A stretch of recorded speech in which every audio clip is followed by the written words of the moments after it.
Namaste everyone. I am Ankit Bajaj and I represent Collective Consultancy Services. बहुत सारे videos डाले मैंने जो आइटा वेरिएंट्स के बारे में बात करते हैं, वीडियोस आइटा वेरिएंट्स के बारे में बात करते हैं। इस बार फिर से आइटा वेरिएंट्स के बारे में थोड़ा सा डिस्कशन करेंगे और थोड़ा सा और सिंप्लीफाइड लैंग्वेज रखने की ट्राई करूंगा मैं। कितने सारे कॉल्स आते हैं जहां पे अभी भी सबको कंफ्यूजन रहता है आइटा वेरिएंट्स, कौन कौन से आइटा वेरिएंट्स है, कौन से वेरिएंट में क्या बेनिफिट्स है या कौन से वेरिएंट्स में कैसे वेरिएंट्स चूज किया जाए। तो आइटा के बेसिकली 3 वेरिएंट्स रहते हैं, गो लाइट, गो स्टैंडर्ड और गो ग्लोबल। एक और वेरिएंट है TIDS, travel industry designator service. Complete IATA accreditation शुरू होता है गो लाइट वेरिएंट से। गो लाइट नया वेरिएंट है, शायद 5-6 साल हुए हैं गो लाइट को इंट्रोड्यूस हुए। काफ़ी सारी एयरलाइंस अभी भी ऐसी है जो गो लाइट वेरिएंट में कैपिंग देने में या इशूइंग राइट्स देने में थोड़ा सा अभी प्रॉब्लम करती है, लेकिन मे बी आगे आने वाले 1-1.5 महीने में या कुछ टाइम में हर एक एयरलाइंस गो लाइट वेरिएंट को एक्सेप्ट करेगी। गो लाइट वेरिएंट सबसे बेस्ट है रिटेल एजेंसीज के लिए जिन्हें एयरलाइन से ईयरली टारगेट्स नहीं लेने हैं। ईयरली टारगेट्स का मतलब होता है PLB, productivity linked bonus. Consolidators, travel agencies भी 2 तरीके के कहे जा सकते हैं। रिटेल एजेंसीज जो सीधे एंड यूजर्स के साथ में काम करते हैं और एक कंसोलिडेटर्स जो ट्रैवल एजेंसीज के साथ में काम करते हैं। जो कंसोलिडेटर्स होते हैं वो PLB लेते हैं, टारगेट्स लेते हैं, और जो ट्रैवल एजेंसीज है ये कंसोलिडेटर्स के साथ में काम करती है। ये इसे कंसोलिडेटर लॉबी, और रिटेल लॉबी जो सीधा एंड यूजर्स के साथ में काम करती है। तो जो सीधा एंड यूजर्स के साथ में काम करने वाली ट्रैवल एजेंसीज है उनके लिए बेस्ट वेरिएंट है गो लाइट। क्यों बेस्ट वेरिएंट है इस बारे में भी हम इसी वीडियो में आगे डिस्कस करेंगे। गो लाइट वेरिएंट में किसी भी तरह की बैंक गारंटी की जरूरत नहीं पड़ती है। बैंक गारंटी की जरूरत क्यों नहीं पड़ती है? क्योंकि cash form of payment go light variant में अवेलेबल नहीं रहता है। कैश फॉर्म ऑफ पेमेंट क्या होता है? तो जब हम बैंक गारंटी देते हैं तो जितने रुपए की बैंक गारंटी देते हैं उतना एक्सपोजर हमें आइटा देती है। गो लाइट वेरिएंट में हम बैंक गारंटी दे ही नहीं रहे, इसीलिए वो बैंक गारंटी एक्सपोजर यानी वो बैंक गारंटी को यूज करने के फॉर्म ऑफ पेमेंट को कैश फॉर्म ऑफ पेमेंट कहा जाता है। क्योंकि गो लाइट वेरिएंट में बैंक गारंटी नहीं दे रहे, इसीलिए ये cash form of payment go light में नहीं रहता है। गो स्टैंडर्ड बहुत ही पुराना, जब से आइटा इंडिया में आया है तब का वेरिएंट है। उस ज़माने में आपको आइटा एक्रेडिटेशन के लिए कुछ सेफ की ज़रूरत पड़ती थी, कुछ ऑफिस स्पेस की ज़रूरत पड़ती थी।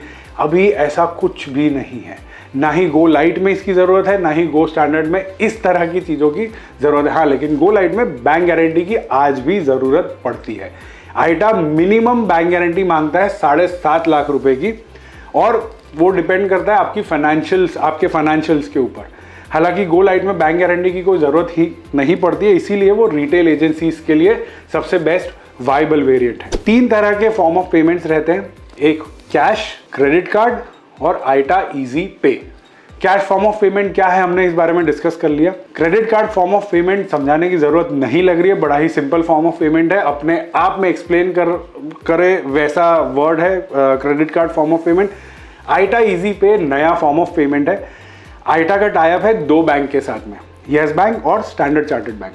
आइटा एक्रेडिटेशन होने के बाद में आप येस बैंक में करंट अकाउंट खुलवा सकते हैं। 0 बैलेंस करंट अकाउंट ऑफर करता है Yes Bank after sharing your IATA certificate with Yes Bank. Yes Bank में अकाउंट खुलवाने के बाद में आपको येस बैंक एक वॉलेट जनरेट करके देगी, उसे कहते हैं इजी पे वॉलेट। आपको जब भी ट्रांजैक्शन करना है आप ये वॉलेट में पैसा ट्रांसफर कीजिए और अपना टिकटिंग ट्रांजैक्शन कीजिए। ट्रांजैक्शन कहाँ से हो पाएगा? तो GDS सिस्टम से। GDS सिस्टम कौन कौन सी अवेलेबल है फिलहाल इंडियन मार्केट में? Amadeus, Galileo and Sabre. अब ये 2 वेरिएंट्स के बारे में हमने बात की। तीसरा वेरिएंट है go global. Guys, go global उन्हीं ट्रैवल एजेंसीज के लिए काम का है जो इंडिया के बाहर भी एग्जिस्ट करती है, और वो इंडिया के बाहर वाली ऑफिस भी उन्हें आइटा रेजीम में लाना है, उनके लिए गो ग्लोबल काम करता है। गो ग्लोबल में भी बैंक गारंटी की जरूरत पड़ती है।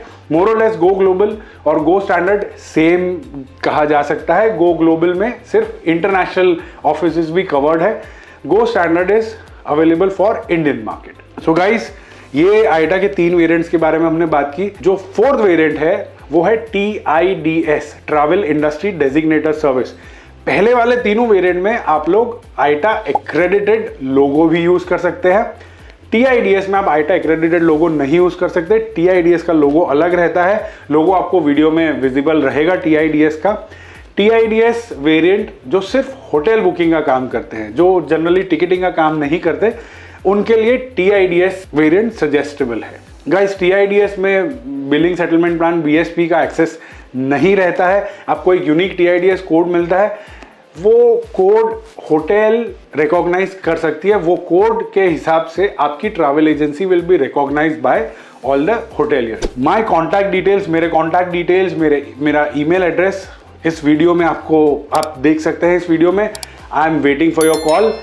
इंक्वायरी फॉर्म भरना मत भूलिएगा। इंक्वायरी फॉर्म आपको वीडियो डिस्क्रिप्शन में भी मिलेगा, इंस्टाग्राम बायो में भी मिलेगा, यूट्यूब वीडियो डिस्क्रिप्शन में भी मिलेगा, या फिर आप मुझे फ़ोन कर सकते हैं। I will share the inquiry form to you on WhatsApp. Guys, inquiry form भरना बहुत ही ज़रूरी है। इंक्वायरी फॉर्म भरने के बाद ही मैं आपको आपकी ट्रैवल एजेंसी रिलेटेड क्या डॉक्यूमेंट्स चाहिए, क्या एक्सपेंसेस लगेंगे, रेलेवेंट इन्फॉर्मेशन मैं आपको ईमेल पे शेयर कर पाऊंगा। Thank you so much.